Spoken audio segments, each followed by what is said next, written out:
Welcome to CrimePod Castle. I'm thrilled to have you here for the sixth episode of our series, Ghosts of the Past. Yes. Today we're diving into a story that's as chilling as it is inspiring. Imagine this.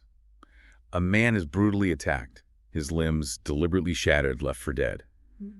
But this isn't just a story about a horrific crime. That's right. It's about how one man transformed unimaginable suffering into a powerful force for change. Absolutely. And what's so fascinating about this case is how it throws light on a deeply rooted societal issue, caste-based violence in India. And it goes beyond just physical violence. It's about silencing dissent, about maintaining a power structure that benefits a select few. Yeah, for those who might not be familiar, Dalit literally translates to broken or oppressed. Yeah. It's a term reclaiming the identity of those formerly deemed untouchable within the caste system. That context adds a whole other layer to this story, doesn't it? Right. Because the man at the heart of it, Bant Singh, is a Dalit laborer who dared to challenge the status quo. Absolutely. The caste system in India, as you know, has a long and intricate history rooted in social hierarchy and often tied to occupation. Sadly, even though it's been outlawed for decades, its shadow still looms large, especially in rural areas. And Bant Singh's story tragically illustrates this. Back in 2000, his teenage daughter was gang-raped by men from an upper caste. It's a reality that unfortunately many Dalit women face.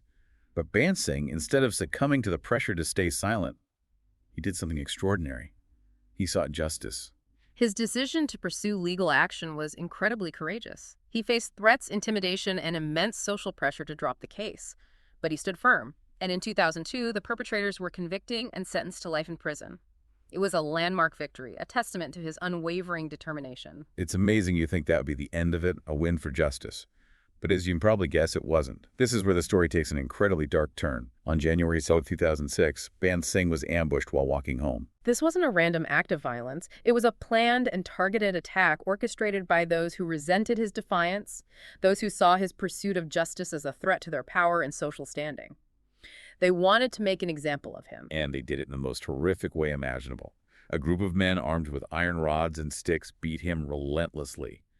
They weren't just trying to hurt him, they were aiming to cripple him, to silence his voice forever. The brutality of the attack is staggering. They specifically targeted his limbs, shattering his arms, and a leg, leaving him for dead in a field.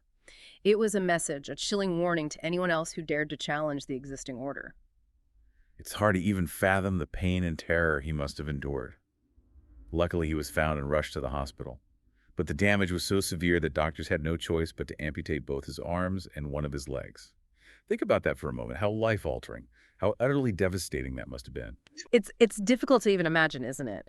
And it's important to remember that this attack was meant to cripple him in more ways than one. Bant Singh was a laborer, a musician. His livelihood, his passion, his very identity was tied to his physical abilities. By taking those away, they aimed to destroy him completely. It's just so calculated and cruel. But the thing is, they failed.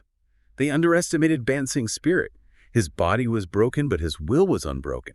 He refused to be silenced, to let this horrific act define him. That's what makes this story so remarkable. He could have retreated into despair, understandably, but instead he found a way to transform his suffering into a powerful form of resistance. And he did that through music. Before the attack, Bant Singh was known in his community for his folk singing. He would perform at weddings, festivals, gatherings, singing songs that often carried messages of social justice and equality. Exactly. His music was already a form of activism. And after the attack, it became his lifeline, his weapon against those who tried to silence him. He couldn't play the instruments he used to, but he still had his voice, and he used it to craft songs that were raw, powerful, and deeply moving. These weren't just songs about his personal pain. They were anthems of resilience, of defiance, of hope. What's truly remarkable is how his music resonated with people.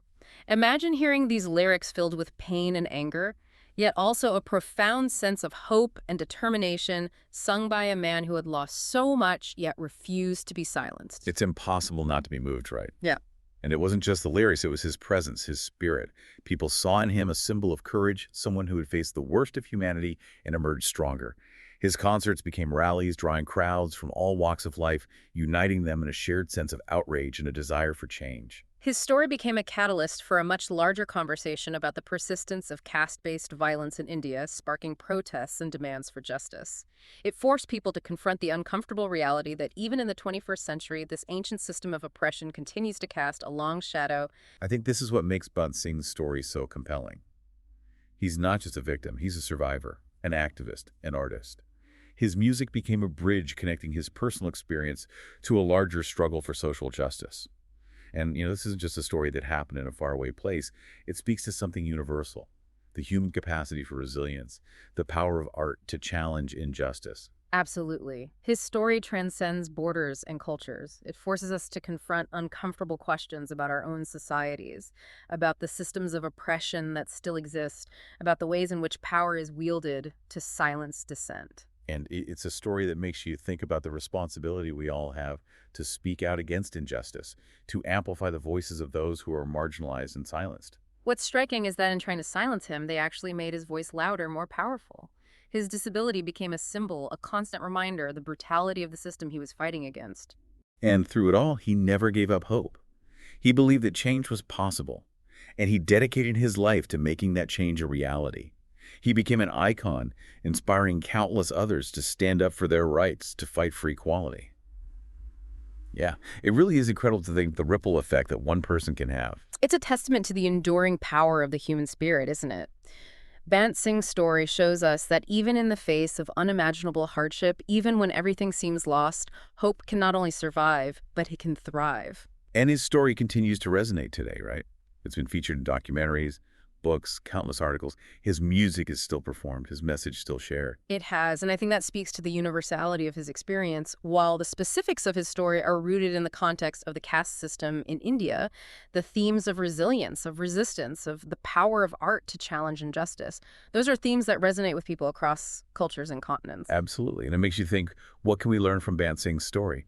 How can we apply these lessons to our own lives, to the challenges we face, to the injustices we see in the world around us? It's a question worth pondering for me. Bant Singh's story is a call to action. It reminds us that we all have a role to play in creating a more just and equitable world. We can start by listening to the voices of those who are marginalized, by amplifying their stories, by challenging systems of oppression wherever we encounter them.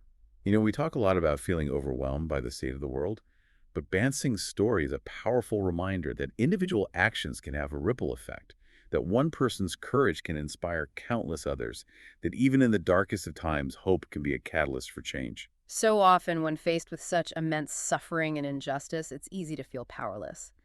But Bant Singh's story reminds us that each of us has a voice, and we can choose to use that voice to speak out against injustice, to stand in solidarity with those who are oppressed, to fight for a better future.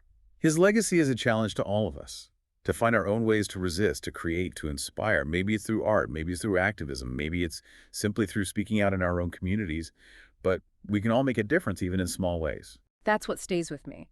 The enduring power of hope. Bant Singh lost so much, yet he never lost hope. He chose to live a life of purpose, a life dedicated to creating a more just world. And that's a powerful legacy for all of us to carry forward. Well said. And that brings us to the end of our deep dive into the remarkable story of Bant Singh. It's a story that will stay with me, and I hope it will stay with you too. Remember, if you enjoy this deep dive, be sure to follow and subscribe to CrimePod Castle. We'll be back next week with another episode of Ghosts of the Past, exploring more fascinating stories that shed light on the complexities of the human experience.